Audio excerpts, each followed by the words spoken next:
Hello friends, welcome to NS classes. My name is Neetu. आज हम बात करेंगे क्रैश कोर्स डे 4 के बारे में।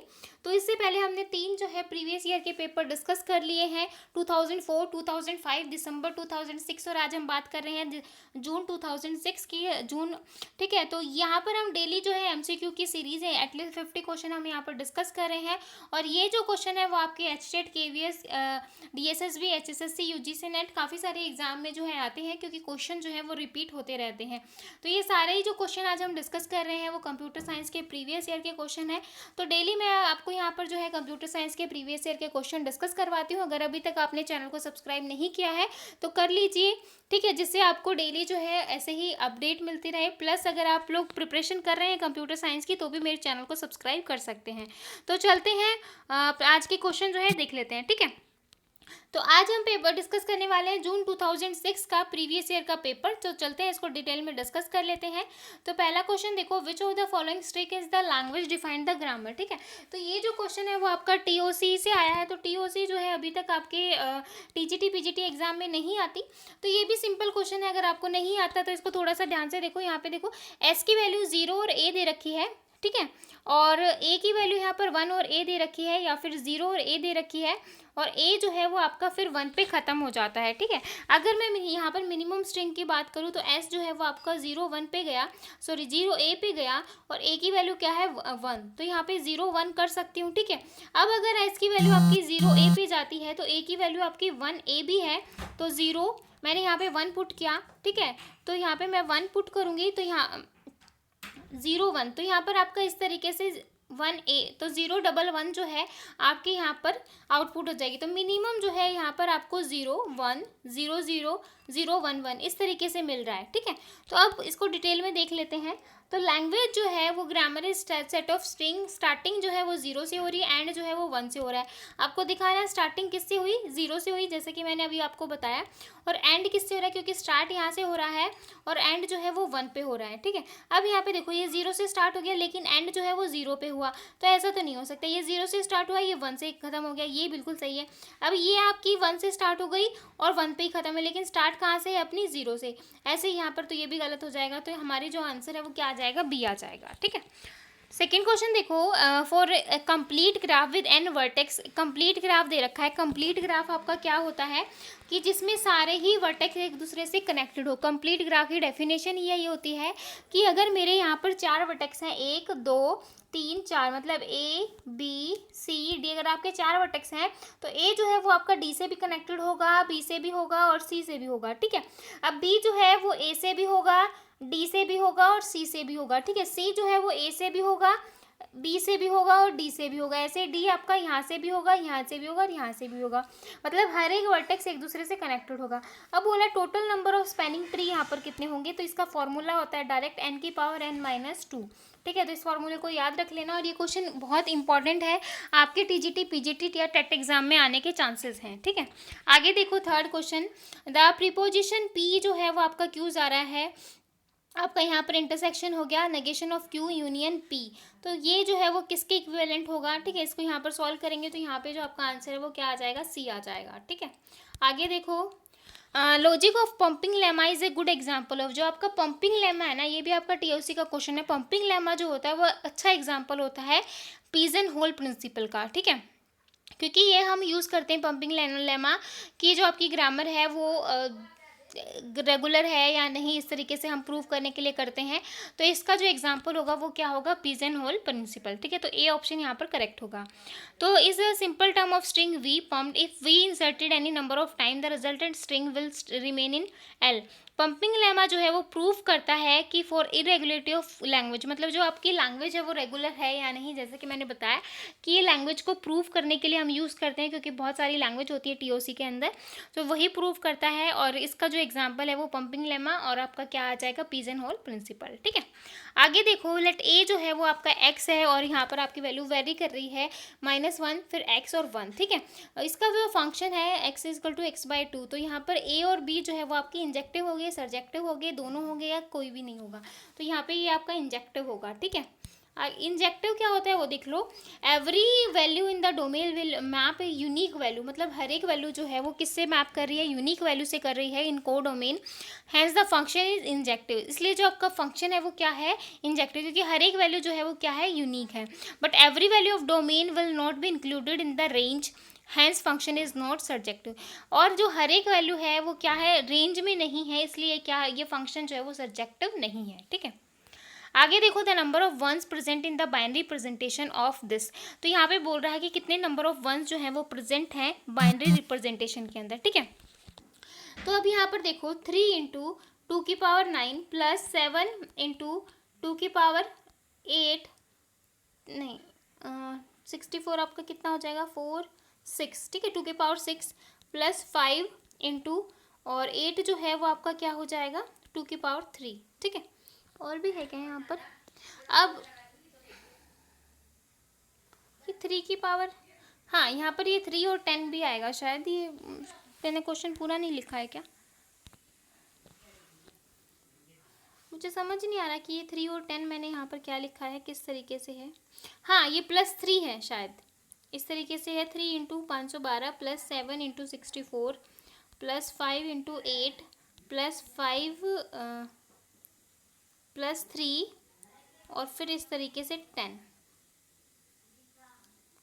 मुझे ये क्वेश्चन समझ नहीं आ रहा है कि ये क्वेश्चन जो है वो मैंने किस तरीके से लिखा है, लास्ट में मुझे 10 यहाँ पर समझ नहीं आया।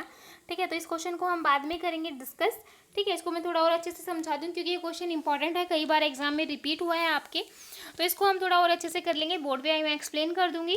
तो ये क्वेश्चन जो है अभी मुझे अच्छे से प्रॉपर समझ नहीं आ रहा है कि क्या है इक्वेशन। ठीक है, तो गलत नहीं बता सकती। आगे देखते हैं इस क्वेश्चन को स्किप करके। विच of the following expression remove static hazard from a two level and or gate implementation of xy plus z x bar। तो इस तरीके इसको हम किस तरीके से ये क्या करेंगे, यहाँ पर क्या रिमूव करना है, static hazard of two level and और गेट हमें यहाँ पर करना है, तो किस तरीके से करेंगे वो देख लो। ठीक है, X Y plus X Z bar दे रखा है तो हम इसकी मल्टीप्लाई करेंगे। ठीक है, तो वो मल्टीप्लाई कैसे कहते हैं ये भी मैं आपको बोर्ड पे ही एक्सप्लेन करूंगी क्योंकि यहाँ पे जो है अच्छे से एक्सप्लेन नहीं किया जाएगा। यहाँ पर ये देख लो कि इसका जो आंसर है वो सी होने वाला है। अगर आपको ये क्वेश्चन आ जाता है तो ठीक है, अगर नहीं आता तो आप मुझे कमेंट सेक्शन में बता देना कि मैम 7 क्वेश्चन फिर से एक्सप्लेन कर दो, तो 6 और 7 को मैं आपको बोर्ड पे एक्सप्लेन कर दूंगी। ठीक है, 8 क्वेश्चन देखो, which of the following logic has the maximum fan out. इसमें से सबसे ज़्यादा जो फैन आउट है वो किसका होता है, सबसे फास्ट जो आपकी लॉजिक फैमिली है वो कौन सी होती है, वो आप मुझे कमेंट सेक्शन में बताएंगे। ये 4 ऑप्शन में से एक ही होती है कि सबसे फास्ट आपकी लॉजिक फैमिली कैसी कौन सी होगी। लास्ट हमने जो डे 3 किया था वहाँ पर मैंने आपको बताया था, तो ये आप मुझे कमेंट सेक्शन में बताने वाले हैं। और जो मैक्सिमम फैन आउट है वो आपका सी मॉस में होता है। तो ठीक है, ये इंपॉर्टेंट क्वेश्चन है और एग्जाम में पूछे जाते हैं। 9 क्वेश्चन देखो, in a weighted code with 6 4 2 -3 the decimal 5 is represented is. तो यहाँ पर वेटेड कोड है हमारा 6 4 2 3, डेसिमल 5 है, तो उसको किस तरीके से रिप्रेजेंट करेंगे, 1 0 1 1 से। ठीक है, आगे देखो। ठीक है, तो ये बोल रहा है कि हम कितने नंबर तक हम के मैप यूज़ कर सकते हैं, तो हम 2 का भी करते हैं, 3 का भी करते हैं, 4 का भी करते हैं, 5 का भी करते हैं, 6 तक हम कर सकते हैं। इससे ज़्यादा नहीं करते क्योंकि फिर तो बहुत ज़्यादा होच पोच हो जाएगा, मतलब सोल्व करना मुश्किल हो जाएगा। क्योंकि 4 5 तक तो सही रहता है, 6 भी थोड़ा सा मुश्किल हो जाता है। ठीक है, तो यहाँ पर जो हम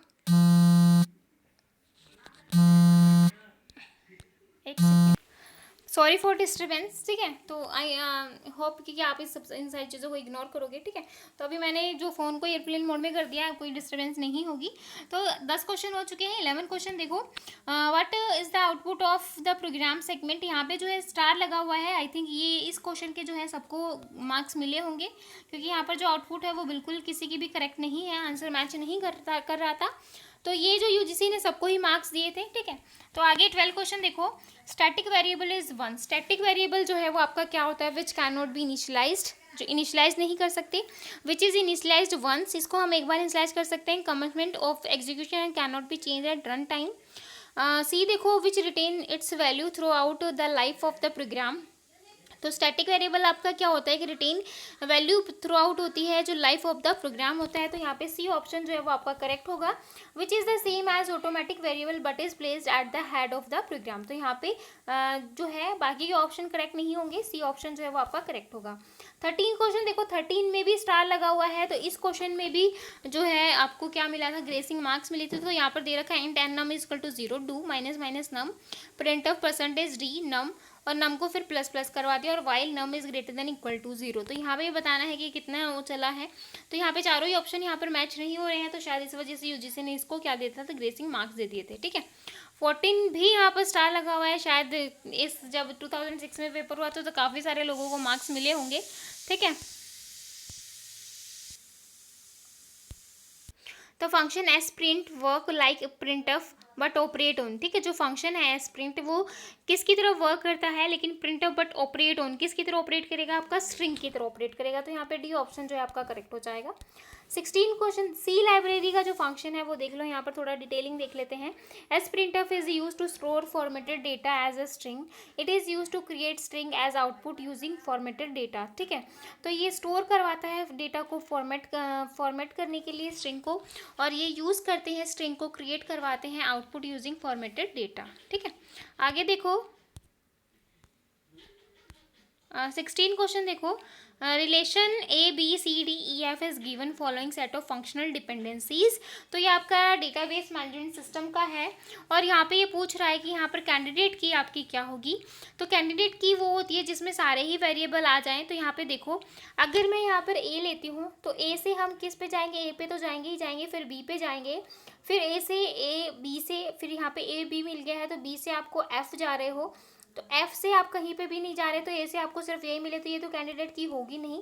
उसके बाद ए डी लेके देखो, ए डी से आप ए डी पे गए, फिर सी पे गए, और ए से आप बी पे गए, बी से आप एफ पे गए, और ए से आप गए ई पे। ठीक है, तो यहाँ पे ई भी आएगा। ठीक है, तो यहाँ पे आपको A B C D E F सारे ही एलिमेंट मिल गए हैं। ए भी मिल गया, बी भी मिल गया, सी भी मिल गया, ई भी, एफ भी और डी भी। ठीक है, तो ए डी जो है वो आपकी कैंडिडेट की होगी। बाकी के भी मैच कर लेते हैं, बाकी के मैच करो, बी ले लेते हैं। तो मैंने यहाँ पर बी लिया, बी से आप एफ पे गए और बी पे गए, और आप कहीं पे भी नहीं जा रहे, तो ये होगा नहीं। तो ए देखो, ए से आप ई पे गए तो हमने पहले भी लिया था, फिर बी पे गए, फिर ए पे गए और एफ पे जा रहे हो। बाकी जो आपको सी और डी यहाँ से नहीं मिल रहा है, तो ये भी नहीं होगा। तो आपकी जो कैंडिडेट की होगी वो क्या होगी, ए डी। ठीक है, तो यहाँ पे मैंने क्लोजर बता भी रखा है कि ए प्लस का मैंने क्लोजर दिया तो आपको ए बी ई एफ मिला, ए सी का किया तो ए बी सी ई एफ मिला, मतलब, और ए डी का किया तो आपको मिला A B C D E F. तो सारे यहाँ पर मिल गए हैं। तो ऑल जो एट्रीब्यूट आपको मिल रहे हैं वही आपकी कैंडिडेट की होगी। तो ए डी से आपको सारे मिल रहे हैं, तो कैंडिडेट की आपकी क्या होगी, ए डी। ठीक है, आगे देखो 17 क्वेश्चन।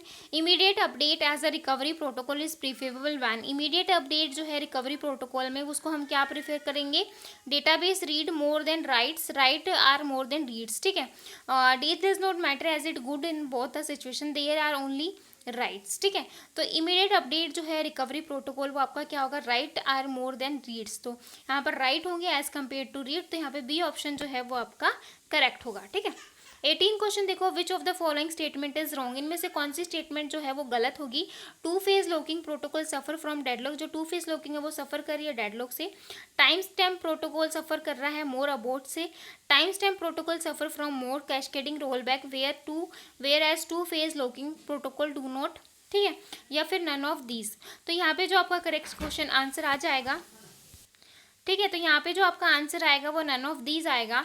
ठीक है, तो यहाँ पे डी ऑप्शन जो है वो आपका करेक्ट हो जाएगा। ठीक है, 19 क्वेश्चन देखो, which data managed language component enable the DBA to define the schema component. ठीक है, तो डीएमएल होगा, सब स्कीमा होगा, या फिर स्कीमा डीएलएल होगा, स्कीमा और डीएलएल होगा, या ऑल ऑफ दीज होगा। ठीक है, तो यहाँ पे अगर आप डेटा को मैनेज कर रहे हो लैंग्वेज कंपोनेंट और DBA to define the schema component, तो उसको आप स्कीमा ऑल कहोगे। तो यहाँ पे सी ऑप्शन जो है वो आपका करेक्ट हो जाएगा।